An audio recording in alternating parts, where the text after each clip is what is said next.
This morning, we're joined by actor Ben Voss, who is about to take the stage with his solo show, Becoming Benno. Now, the show is a deeply personal account of Ben's own experiences immigrating to Australia, and he joins us now via Zoom. Ben, a very good morning to you. Thanks for joining us. Welcome. Good morning. Thanks for having me.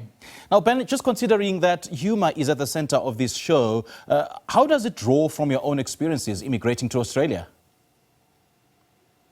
Well, it's actually it's a departure from my usual stand-up stroke sketch comedy. It's much more a journey into what it means to move country at a time when I think a lot of people are doing it. So it's not actually a comedy. I would call it more a heartfelt comedy. There's a message there because it's about home. It's about leaving home. It's about where home is.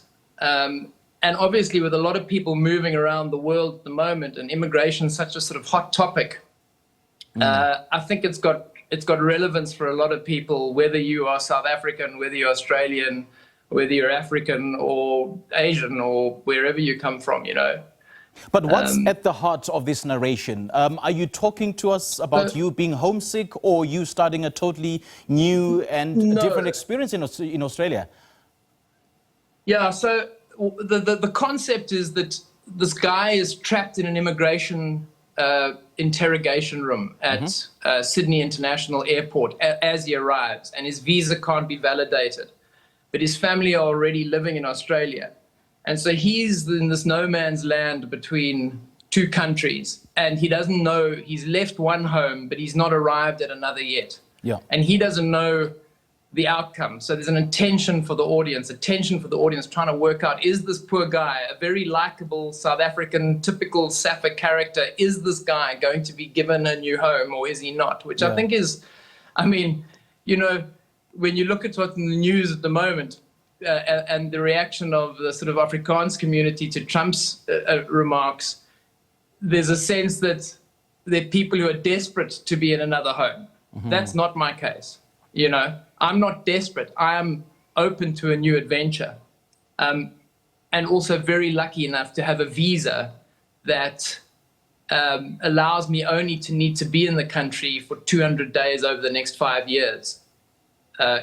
In order to gain citizenship in Australia, or it's a bit more than that. But so, and I suppose the timing is quite interesting. I mean, you've just mentioned, you know, the whole Trump saga and the immigration issues that may emanate from that.